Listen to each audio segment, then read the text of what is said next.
You're listening to the My Simplified Life podcast, and this is episode number 94.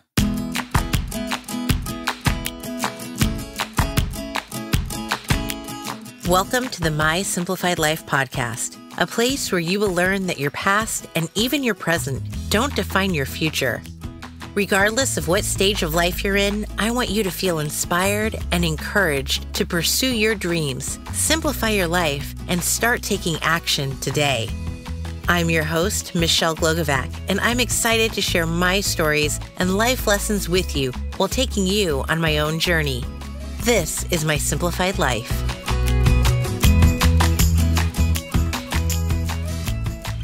Hi, friends, and welcome back to another episode. I'm your host, Michelle Glogovac. One of my dreams is to someday write a book. On what? I really don't know, but I know it's something I want pretty badly. I'm a big book reader, and I'm in the middle of at least 2 or 3 books at any given time. I read for work, and I read for fun. When we think about what goes into writing a book, we think of the obvious key players: the author, editor, publisher, agent, publicist, sometimes a ghostwriter. But have you heard of a book coach?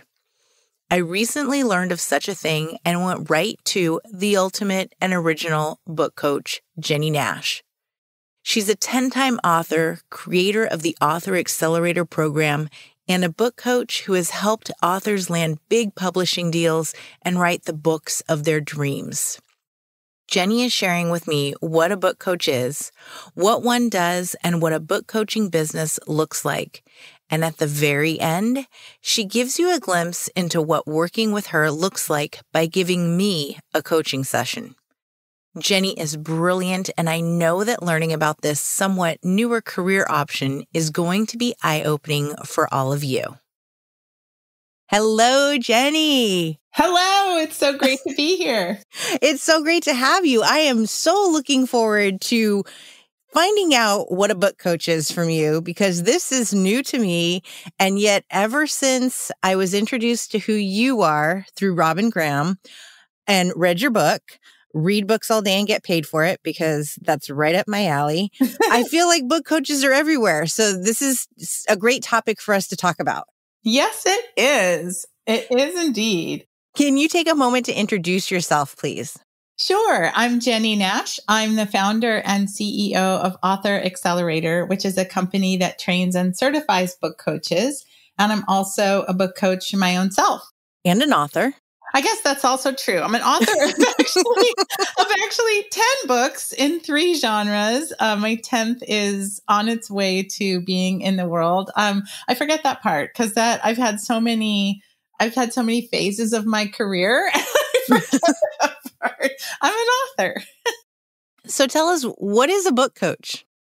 So it's interesting that you say you had never heard of it. A lot of people had never heard of it. And I want to talk a little bit about why that is before I talk about what one is. So there's obviously been massive changes in so many industries over the last, certainly over the last couple of years, because we're talking just as we're coming out of the pandemic. But even before that, just sea changes in the music industry, so many different industries. And the same is true of publishing.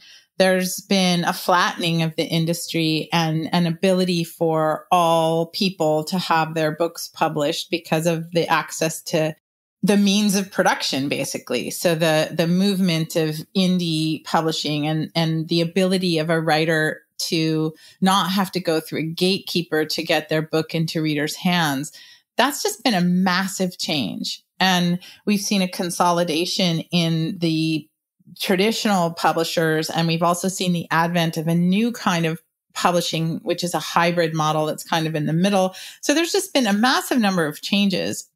The result is that a lot of also social media, I should mention that. So the result is that a lot of the burden, and I'm using air quotes, even though you can't see me, of bringing a book into the world falls onto the writer, and the needing to really have what I call a camera ready manuscript to go out into the world, no matter how that writer chooses to go out into the world. So there's there's so much more opportunity for writers. There's so many more choices. That can be very confusing. It can also be very empowering. And so book coaches kind of rose up into the gap that was opened with these changes, where in the old model, the only way to get a book published was you got an agent, you got a book deal with a traditional publisher, and you worked with that professional team to bring your book into the world. And so you had to get past that gatekeeper, and then you were on the you were inside. And that was the only way. And in that model, there was a lot of nurturing and guidance and help, and all of that largely disappeared. Traditional publishers just simply don't have the bandwidth to do that for all their writers. There are a few, you'll hear on occasion somebody who's got a really hands-on agent or a really hands-on editor who's really helping them with the nitty-gritty of the writing or the strategic guidance of their career. You'll certainly hear individuals that do that, but largely as an industry, that doesn't happen anymore. So book coaching came into this gap to fill that space, to help writers with both the strategic formation and development and planning of their career as a writer, and also the actual development and production of the writing and the idea and the book itself. So that's why you're seeing a lot of book coaches now. And what a book coach does is going to vary depending on the needs of the writer. But the way to think about it is, we all know what an editor does. An editor comes in when something is finished and makes it better by their magical eyes on on your words. And I say magical because people normally love being edited by a good editor. It's a fantastic experience and feeling, and it's a great thing. But a book coach is going to be working with the writer and the writing all the way through the development of it. So instead of waiting until it's done, they're going to be with the writer all the way through the experience, offering, well, I said the writer and the writing. So offering editorial feedback, accountability and project management to get the work done and to keep it on track, and emotional support for the writer while they're on the journey. So it's helping with the writer's habits, helping with their mindset, helping with their inevitable meltdowns. I say that with great compassion because I'm a writer too. I get it. Writing is really hard. And so a book coach is there on many different levels while the writer is writing. So a book coach, it's like a grammatical therapist. I've not heard that description. I just made it up. I mean, I suppose so. I think it's, if we think, we all know what an editor is. We all know what a basketball coach does, or probably an executive business coach. And it's no different. We're going to help you. What do you want to write? What is your goal? Why do you want to write it? How can you get there? What do you need to do to get there? How are the words on the page coming together in such a way to help you achieve that goal? What do you need to do to position yourself to have success, and helping you actually then do it? So do you work with a lot of the major publishing houses as well, or more with people who are just going to go indie publisher, self-publishing type of thing? Well, in terms of the outcome for the writer, you mean, like where they're going, where they're heading? Well, like who your clients are. Is it more, are publishing houses actually bringing on book coaches to help with this process because they're so short-staffed, or not really, and they're just kind of leaving it up to the writer to figure it out before even giving them a deal? Some of both. So largely it's the writer as an individual seeking out the help that they need to get what they want.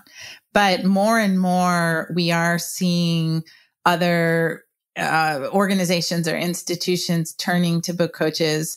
Author Accelerator, which is my company, we actually just formed a partnership with She Writes Press, which is one of the leading hybrid publishers. And formed by Brooke Warner, who herself came from a traditional publishing background and she's at the forefront of this hybrid publishing model. And we formed a partnership where writers who need book coaching will come to Author Accelerator to be matched with a coach who can get them to where they need to go for She Writes to be able to publish them. So that type of partnership is something that, and we're in discussions with some others that I can't name at this time, but it is becoming much more of an inside thing, is I think what you're asking. And that is true. We also sometimes get referrals from literary agents. So if a writer has come to an agent with an idea and that idea is not fully formed or developed, or the proposal is not in good enough shape, agents will often come to book coaches and say, can you help this writer get this into shape for me so that I can pitch it to publishers? So that is also a connection that happens quite a lot. And then what about ghostwriters? Because I don't know if I'm a little disappointed that there are so many out there behind books that we read. How does that work? If a author is hiring also a ghostwriter, then are you working with the ghostwriter and the author as well? It seems like there's so much more behind a book than what we really know. Yeah. Well, I would say no. I would say that a ghostwriter is performing the function that a book coach does for somebody who doesn't actually want to do the writing. And it is a very time-tested thing that happens and it is, I agree with you. It is kind of disappointing when you realize, even with, one of my favorite books until he broke my heart was, Lance Armstrong's memoir, It's Not About the Bike. Mm-hmm. And he broke my heart because he turned out to be a cheater and a liar. Right. But the book itself was I thought just a magnificent example, a memoir and of writing and of all the things. And I can't remember now if the ghostwriter's name was on the cover of that book or not, but it probably was. And I just ignored it. It's like, this is Lance writing to me, his own words. And then you realize he really didn't probably write any of it. It's crushing. But a ghostwriter is going to do a much heavier lift than a book coach. A book coach is going to be working with somebody who themselves wants to be the writer. And a book coach would not make a claim toward having written that book, and their name wouldn't be on the cover as a co-writer or a ghostwriter. So that's a distinction for sure. So let's talk about how you become a book coach. Besides picking up your book, read books all day and get paid for it, which I love, by the way, because I also want to mention that the steps that you describe don't just feel like they apply to a book coach launching a business. I was like, this is for anyone launching a business. Oh, well, thank you. Yes. So how somebody becomes a book coach, they can read my book, for sure. This is a tough one for me to answer because I don't want this to sound like a advertisement, but I actually do believe that Author Accelerator is the only company that is training and certifying book coaches. I think it's a thing we made up. So we've been doing it now in our current iteration for 2.5 years, and in a previous iteration that sort of doesn't count, for 5 years before that, we were hiring people to be book coaches, and we realized that the most powerful thing was actually in the training we were giving. So we pivoted our business to train book coaches. So we've really been doing that for about 2.5 years, and we've certified more than 75 book coaches in fiction, mostly in fiction, because we only recently launched our nonfiction certification course. And so like I said, I don't want it to sound like an advertisement, but I actually believe that is the only place that one can do that. Now, that being said, I didn't get trained and certified to be a book coach. I figured it out myself, and I learned how to do it, and I developed systems and processes on my own. So that is certainly a thing somebody could also do. And there are, in fact, people out there doing that, some of whom are exceptionally well qualified and trained, and others of whom perhaps not so much. So it's I was going to say kind of, but that's not true. It is wholly unregulated industry. I mean, there's no body of, book coaching association. There's just nothing like that. It's a very new thing. And I did contemplate as a business path, making that sort of a thing, making, an agency, not an agency, association. And what I realized is that what I would have considered to be the qualifications and what I would want to see in people who would be admitted to such an association was such a high bar that I thought I just want to train people to do that. I have a lot of thoughts about people and organizations and businesses who are purporting to serve writers who I don't think are doing writers a service at all. And that, any industry is going to have that sort of thing. And I find it upsetting. And, it's you can write a book in 60 days, or you can just record your thoughts in this tape recorder and send it to us and we'll make you a book out of it. Or you can become an Amazon bestseller. We'll guarantee it, which, by the way, like you could put up anything and be an Amazon bestseller. It's nothing, So someone actually pitched that to me the other day. Right. She reached out to me on LinkedIn under the premise disguise of wanting PR for herself and stuff. And then we got on a Zoom call and she goes, "Oh, I'm writing this book." And I'm not writing it. 30 women are writing it. And so I want you to be a part of it and I'll make you an Amazon bestseller. You just need to give me $1,000 today. Oh, geez. And I went, yeah, no. That just makes me crazy. And, I'm not here to judge any individual situation or business, because who knows, maybe who knows, but the general idea that this is fast, that it's easy, that it's cheap, that you don't have to invest time and effort and energy and money. And when I say what I'm talking about is writing a book that you want to sell as a product that strangers would read and get something out of. Whatever your genre is, it could be that you're writing about middle grade fantasy and it's a book about dragons, or you could be writing a book for business leadership, or, anything in between.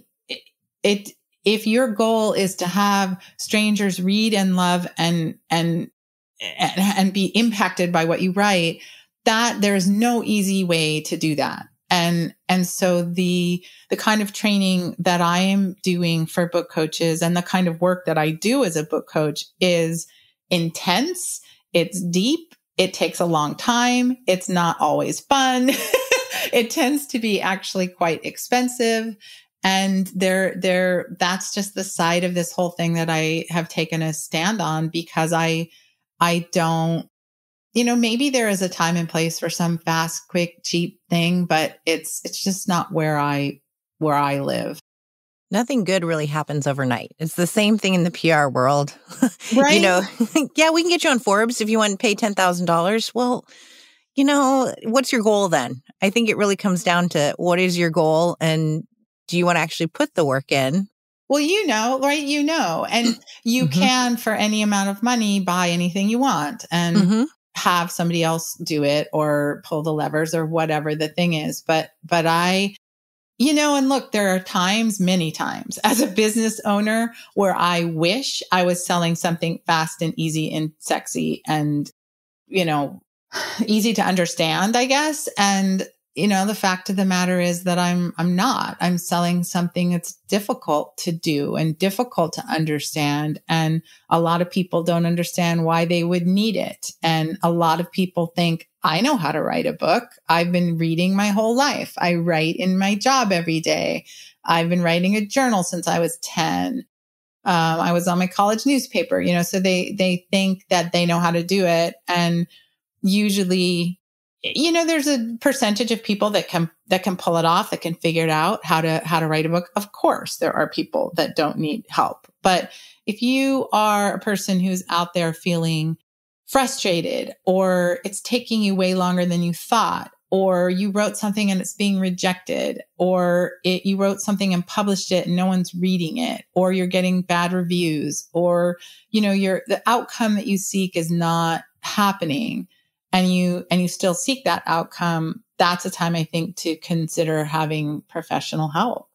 So now what type of a person can be a book coach? Because I feel like just because I like to read would not necessarily make me a good coach, because there's so much more that's into it.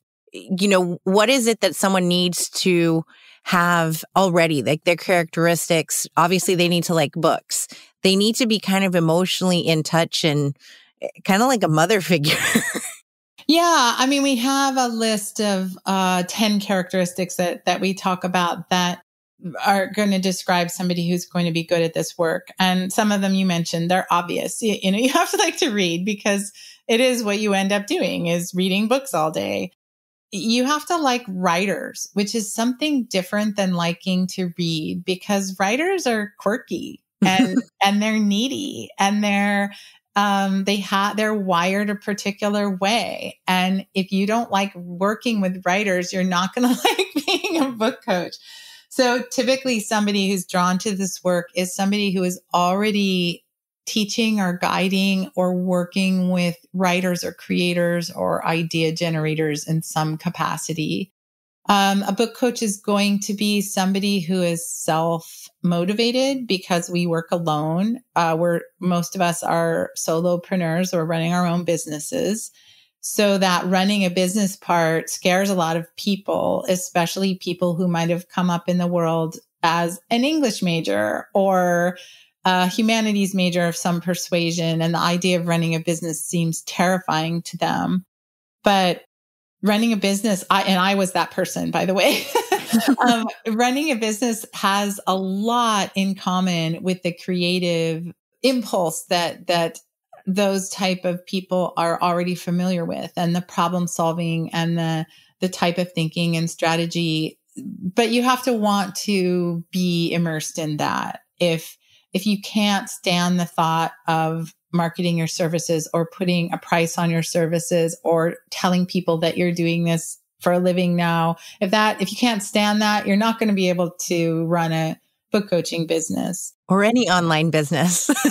Right. I don't know. Right. It's really true. And, I mention that because a lot of the training that I do in the business mastermind at Author Accelerator is this training of people who they've come through the book coach training. So they have the skill to be a book coach. They know how to do all that.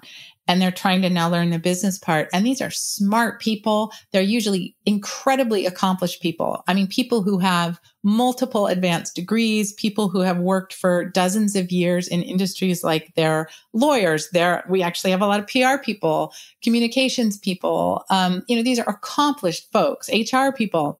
And what I'm teaching them is the basics of how to ask for what you're worth, how to set boundaries so you don't over deliver, because you can't run a good business if you over deliver, these basic ideas of how to run a business. And it's quite thrilling to help them rise into their power in that particular way. So what I'm getting at in terms of the characteristics of who makes a good book coach is the idea that a lot of it is learnable. Teachable, I guess, is the correct way of saying that. And that's the reason why I started a book coach training program, because I was seeing that somebody who has the basic impulse to do this work or the desire to do this work can be trained. And the reason I emphasize that is that there's this assumption that makes me a little crazy, that you have to be a best-selling author with a big agent and a big 5 traditional publishing house book deal to be a good book coach.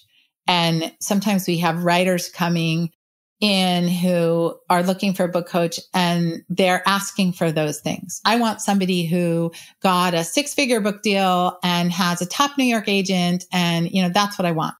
And it's like, well, that person is not necessarily going to be a good book coach. They don't necessarily have what you need unless they have either acquired it on their own or been trained to have it. So this separating out the assumption about success as a writer from success as a book coach, because they're very different things. And I've spoken to people in many different industries and coaches in many different industries. And there aren't a lot of places where people assume like you can only coach a NBA team if you yourself, are a NBA championship winner, or, like Serena Williams is one of my favorite examples, has a coach, the tennis player, who I don't believe played beyond the college level, his own self. And, he's coaching one of the top ever players in the world. So obviously he has skills and talents that just being a good tennis player, don't give you. So that's all the characteristics I'm talking about. Again, you have to know what the work is really going to be like and have an assumption that you're going to like it and be good at it. And, the last piece I would say about that is this idea of project management is a really important part of book coaching, of just keeping, writing a book is a multi-layered, intellectual, creative, complex, long-term task. And anybody who's managed a project like that in another industry or realm knows what that means and what that takes. And you have to be able to think in terms of getting a project done and getting it done on time and helping the people move through that project. And in this case, the people is just this writer who is themselves living a life and maybe has a job, maybe has a family, maybe has a dog, maybe has a car that broke down, maybe has all the things that a human has. And part of what we do is help them get to the end of that project. I think I'd be a book coach unless somebody didn't listen to what I told them to do. Oh, Michelle. Yes, you're speaking my language. And I have gotten to the point in my own book coaching career, which I'm smiling really big. Well, I'm telling you this because it's been through a lot of trial and error and effort and seeking coaching my own self for a lot of things. But I am at the point where I will only work with people who will do what I say. And I have a very careful process of making sure that that's true. And what I want to be clear about that is I am not the expert in the person's topic or their book. They are the expert in their topic and their book. I'm not a ghostwriter. They're the ones who are going to do the work. But I'm an expert in how a book gets done and how a book gets sold and how a book is received in the marketplace. And that's my area of expertise. So I'll give you a quick example. I had this person come to me from Silicon Valley, and she was sort of a high flying tech whiz. And, they all are out right? here. And it was great because she was like, here's what I want you to do, Jennie. I need you to do X and I need you. And she was using all the tech language and I need to iterate on the thing and I need to, whatever. And can you do that for me? And I said, no. I said, if you want me to help you, you have to submit to my program and my plan and my package because I know how to get a book done. You know what your topic is, but so you have to do what I want to do. And she said, oh yeah, that's not for me. And didn't work with me, which was great because she had her own idea and that would have been a disaster. So yes, you would be a good book coach because you would set it up so that you only attracted people who wanted to do what you told them. I think PR is very similar because I'm not the expert on whatever it is my clients, are, but I am the expert on, well, you should go here or you should speak on this podcast because that's where you need to be. Yeah. And if you don't listen to me, then that's not my problem. Right. No, that's exactly right. And it's wonderful, isn't it, to be at a point in our careers and our expertise where we can be confident in knowing that. I love that. Yes, I love it. No, I have a totally random question. I'm ready. Because I read a lot, and my goal for this year was 25 books. And so far, Goodreads says, you're over halfway. You're exceeding your goal so far. Look at Because, you. well, I'm reading a lot for the podcast. So I'm reading a lot of nonfiction, which I do during the day. And then at night, I read whatever I want. So that's mainly fiction. Like right now, I think it's a romantic comedy I'm reading. So for the nonfiction books that are coming out right now, the theme that I keep seeing is that they all contain statistics and data and footnotes. Is that what it takes to create and get a book deal for a nonfiction book right now? Now I'm really curious about what you're reading. Name 3 or 4 books that you've read. Rachel Rogers, Love it. We Should All Be a Millionaire. Yep. Filled with stats. I actually have an advanced copy of Ali Kasaza's book right now, Declutter Like a Mother, which has stats in it. What's another one? Oh, now I got to think about it. I need to pull up my Goodreads. Those 2 definitely have it. I had a self-published author who didn't have any in hers, and she admitted that she couldn't get a book deal with a publisher because she didn't have any stats in her book. Well, I would say that is ridiculous. That's a ridiculous comment, because I'm just trying to think about the clients that I've had get book deals in the last year or so, and I'm trying to think through each one of them. So the answer is no, absolutely not. You do not have to have a bunch of statistics to get a book deal. I'm not sure what I'm reading then. So, well, I read Rachel Rogers' book, We Should All Be Millionaires, so I can speak to that one. And I loved it. And I love her. I'm a massive fan of hers. And her, part of what she's trying to do is start a movement to get both women and the subset of women who are Black women in particular to make more money. And a lot of her statistics go toward her actual point about how much to the dollar a Black woman makes to a white man, or how much you need to earn in order to hire a virtual assistant, or, she's really dealing with numbers as her topic. And I think my guess is that she was very intent on proving herself to a certain type of reader, a business reader, a business publication reviewer. She wanted to seem very legit, and for good reason. And, she has, unfortunately, probably a higher hurdle to get over in that regard than most people, just because of being a Black woman. And she herself is an intellectual property lawyer. So, a lawyer is going to be very evidence-based. So in that particular case, there was good reason for there to be that kind of information in the book. But I can give you an example of a client that I'm working with whose book is coming out from Simon & Schuster in October. Her name's Michelle Dempsey Multack, and her book's called Mom's Moving On, and she's a Instagram influencer who speaks to this very niche audience, which is divorced moms. So women who've been divorced who have children. And her book is a guide to a series of topics that are important to this audience, and a series of lessons and kind of instructions for how to move on. So Michelle's book is, and this is the work that I do. I love working on structure and shape and design of the idea itself.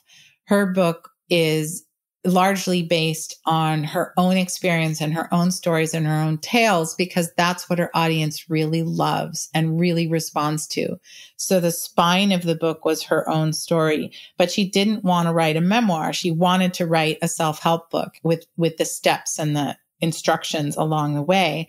So what we did was we designed a format where each chapter, she tells some of her own story, but she also tells other people's stories. And she brings in some of her friends, some of her followers. From time to time, she'll interview somebody else, an expert in a realm that she's not an expert in. Maybe she'll have some interactions with a therapist that she's shared, or family court judge sprinkled through. But in her case, I don't think you would read her book and say at all that it was based on statistics. There's very, very few. That's not the foundation on which she's built it. The foundation she built it on is stories and her story. So it sort of just really depends on what that writer is trying to do and what that goal is. I also have another example comes to mind of an executive business coach who is writing a book on networking, sort of very high level networking. And it's there's a lot of instructions and steps and exercises, and, you're supposed to do a certain number of things every day for 20 minutes a day. And it's very prescriptive in that way. And one of his core audiences are people who are, he calls them firsts. So first in their industry or first in their family to be in a job, or first women to be at a certain level, that kind of a reader. And so he shares a lot of stories of that type of reader. And again, very few statistics. And I'm going to say no outside experts, because he's the expert. So, and this is his system and his process that he's proven over a 25-year career. So it really just depends on the book itself. Gotcha. Another one came to mind was Your Fully Charged Life by Megan B. Murphy, the editor-in-chief of Women's Day. Oh, I haven't read that. Is it great? It is. Yeah, I just had her on the show too a couple weeks ago. It's very good, but it also has statistics of, if we're not happy, or this many people are not happy, or this many people, this is what gratitude does and how it changes your mind and all of that stuff. So again, maybe it's just the ones that I'm reading to come on the show. Well, I mean, it's an interesting thing, because I'm taking a leap here, and I have not actually had this thought before, but I wonder if, we're coming out of a time where science itself has been in question in the world. Right. And I wonder if people are reacting to that, writers are reacting to that by making sure that their book doesn't seem, that it seems evidence-based, or that it's and not just fluff. Yeah. Or, this is rooted in grounded in science or truth or fact, or that sort of thing. I don't know, but it's interesting. Yeah, I'm intrigued. I love books. So learning more about it I love it. Can we talk about your book grooming, or is that not a topic for this call? It's on my Post-it bucket list that I look at every day, but I don't know what I would write on, but I want to write a book. So can I coach you? Yeah. All right. Yeah. Let's do it. This is why I have the podcast. So I get free coaching on everything. I mean, that's genius.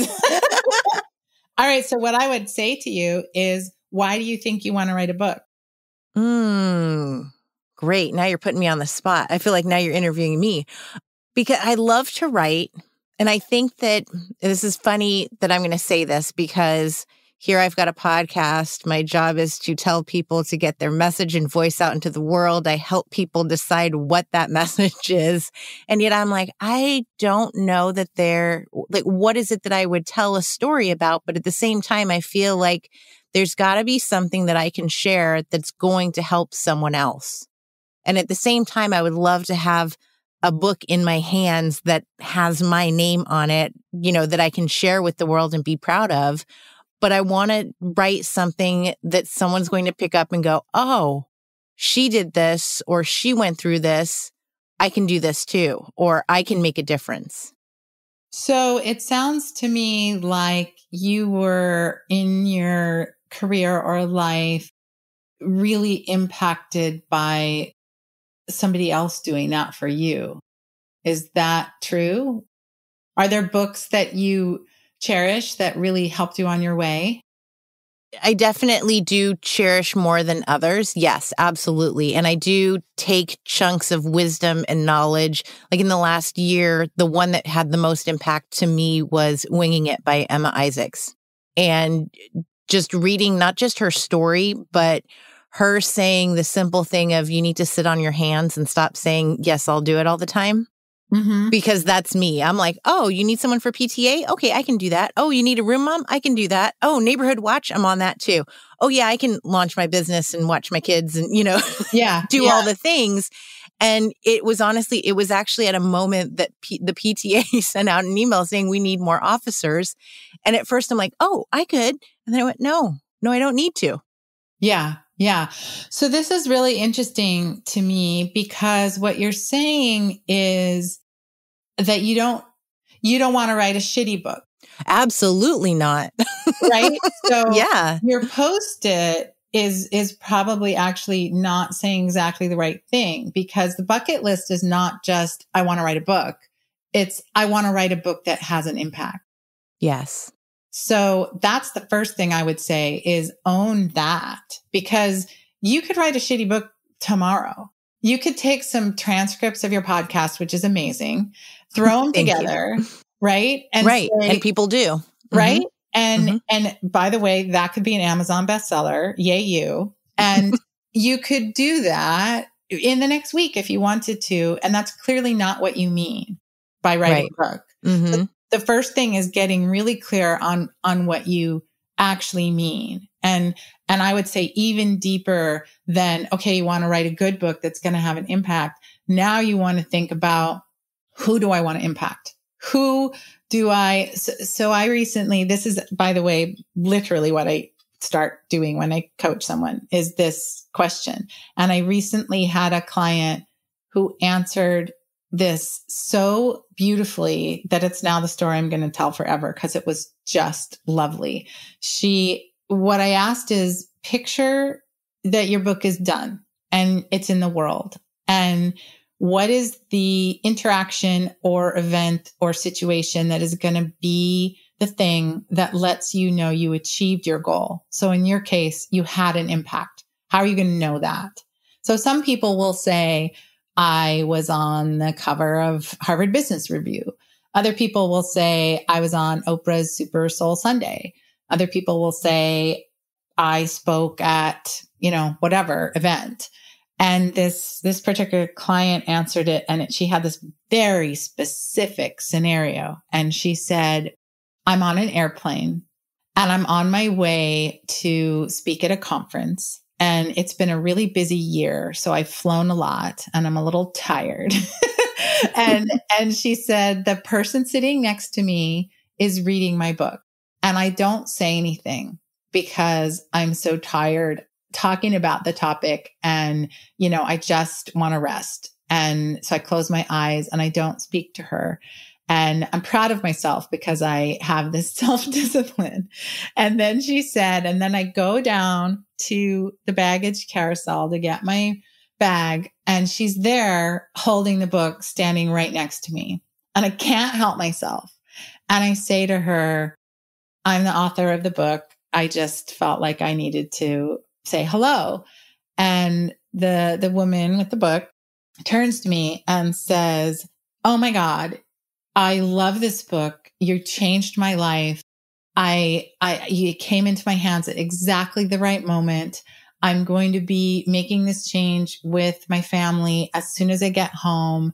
And, would you sign it? It would mean so much to me. And, she signs the book and hands it off. And then she ended her scenario by saying, and I turn around and look at my phone and there's a text from the Colbert Show asking if I'll come on. But I've got tears in my eyes and then that. Right. So like the specificity of what success would actually mean to you and who it would mean it to and how that impact would actually ripple out. If you can get clear on that and not be shy about what you really want, your actual ambition, which for me, when I do this type of thing for my own self, I'm always embarrassed by by how ambitious I am. And there's also this weird, for me, I think it's weird, tinge of, I'm very motivated by envy and jealousy. So, it'll be like, and I crush that other person's, sales numbers, or, that kind of thing. Or like, for me, it would be, and I'm so well known that I say no to that person that I was trying to get to do the thing with me, or, I think mine would be that Michelle Obama reads it and then tweets how great it is. So, right? So like, that's super clear on that. And like, why Michelle Obama? And who follows Michelle Obama? Who loves her? Who was impacted by her? Why those people? Like really start drilling down, because books, like the problem with your Post-it note, is that it's too vague. It's like, you want to write a book, but that's like walking into a giant warehouse with 4 gazillion choices and saying, I want something in here. And you need to narrow down what aisle you're going to go to and what shelf you're going to go to and what thing you're going to pick. And so it's like, I want to write a book that has an impact. I want to impact this particular group of people. And here's why I want to impact that group of people, why I care about that, what I want out of it for them, because I can tell you're a very service-minded person. That's what your podcast is about. That's what your work is about. It's helping people and serving them. So how do you want them? What outcome do you want for them? And then what outcome do you want for you? How would it change your life and your work and how people see you? And if you can get specific on your why and your motivation, I promise you that the what you'll write will become way clearer, and helping you circle around that and zero in on that. Then it's a question of, okay, what material are we working with to have that impact and reach that audience, and how are we going to shape it? And then we start looking at other books that have already done that, and the ones that you've named here, like Winging It and We Should All Be Millionaires, and Michelle Obama's Becoming. Totally. And Your Fully Charged Life. We would look at those books and we'd say, why do you love those books? What about them? Can we steal any of the tricks or structures or shape that they used? And you can steal structure. It's totally fine.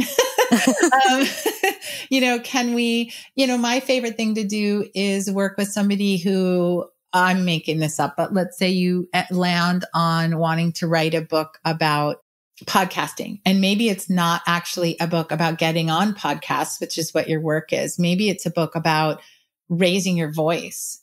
And maybe it's a book about women. Maybe it's a book for mothers. Maybe, we're drilling down into, it's kind of about podcasting, but it's really about actually claiming your power and raising your voice. We might look at a book in a totally different realm, like, I'd love to do things like you look at a cookbook, or you look at just a totally different realm and borrow some sort of shape or structure from that. That's going to just make it shine. And when you land on that thing and that shape and structure, the writing of the book is just like butter. It's so easy. You have my wheels spinning. Right? You do. No, really, as you keep talking, I'm like, oh, I could do the, it's all, yes, the light bulbs are coming on. Right. And so it's, a huge part of the work is letting yourself go deep with your desire and specific with your desire. And oftentimes people who are called to write a book like you have more than one. And so sometimes it's sorting out which one's going to come first, which book first, and what's the strategy behind that, and what's it going to get you. And if it's going to get you more speaking gigs, or it's going to get you the ability to do a particular sort of workshop or change your business model, or, what's the ROI of that project going to be? That's how we decide, well, it might make sense to do this other one first so that, these stepping stones can happen, or that kind of thing. So that's our coaching session for today. You are brilliant. I encourage people to look at the Author Accelerator, but make sure you have a lot of money so they can just come to you and have you coach them.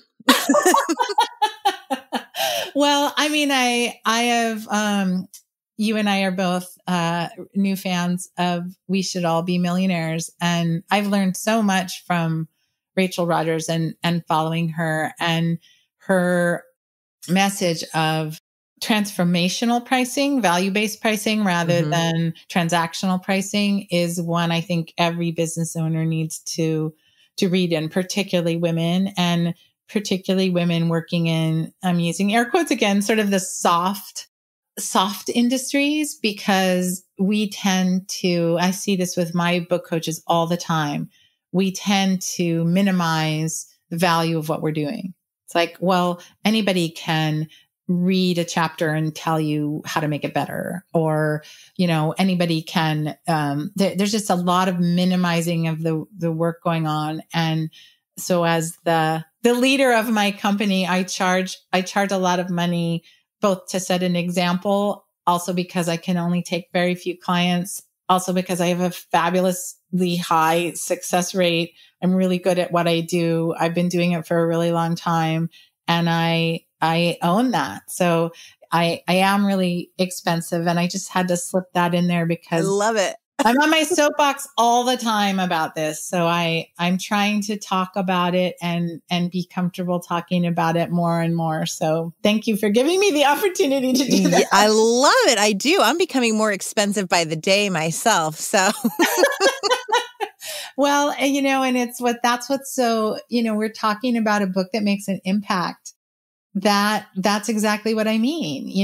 I was so excited when Rachel Rodgers' book came out because I've never actually bought anything from her. And I've learned so much just by listening to her podcast and following her, which I'm sure you have people doing the same as well. And because you teach and you give and you're generous and you bring, great people on, and we learn from all these folks and never actually buy anything from them.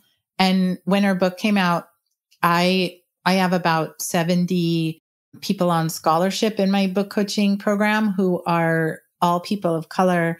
And I personally bought each one of them a copy of Rachel Rodgers' book, and 70 copies. And it felt so good to do that, to give her money and to support her book and to spread her wisdom. And look at the ripples of impact that book is going to have. Yeah. And that's the power of a book. And that's probably why your Post-it note says write a book, because that's what you want, is that ripple of impact. It gives me tingles. I'm getting waterworks over here. I'm all emotional. Well, you're going to do it. You're going to do it. You're wanting me to come on and talk about this is probably a sign that it's time. Absolutely. Can you share with everyone where they can find you, please? Sure. There's a lot of places to find me. The authoraccelerator.com is the place to go if you want to book coach. We have a free matching program, and it's not an algorithm. It's a person. Her name's Diana. And we have an extensive intake form that talks about your project and your goals and your genre and your budget and your thoughts. And we will match you with one of our certified coaches who we think would be a great fit for you. And you can go and speak with that person and see if we're right. And we usually are very right. And we do it that way, by the way, rather than just having a marketplace of book coaches, because writers tend not to pick what they really need. They tend to pick by what I was talking about before, like, I want somebody who has a big agent or that sort of thing. And the best book coach doesn't often turn out to be that person. So that's for people who want a book coach. For people who want to become a book coach, go to bookcoaches.com. And we have a lot of information there on the 10 characteristics of a great book coach and how you make money at this and what our actual curriculum and program and community is like. So you can get all the answers to that and sign up to speak to one of our team members if you want to join our program and our community. And if somebody is an entrepreneur or an area expert or an educator, and they are really serious about investing in their book and probably going the traditional publishing route, they can come to jennienash.com. I specialize in nonfiction book proposals, which is the first step toward getting an agent and a book deal. And I love working with creative, awesome people. You're brilliant. Thank you. Thank you for saying that. That's so nice of you. You are. I love it. I'm jazzed. Yay, that's awesome. That's a good outcome. I'm reeling over what Jennie taught me today. Oh my gosh, my wheels are continuing to spin, and the ideas I have now excite me on an entirely new level. I'm redoing my bucket list Post-it and getting specific, and something tells me that at some point, I will both use Jennie as my book coach as well as look into helping other future authors write their books. Books change the world. They can not only have an impact on who we are and what we do, but they can also allow us to escape into another world just for a bit. If you have it on your heart that you want to write a book, then please do it. Put your words out into the world and seek the help of an expert like Jennie and her team. Let's keep changing the world, one voice and one book at a time. Until next week, my friends, keep reading, keep writing, and keep getting more specific on what you want to do.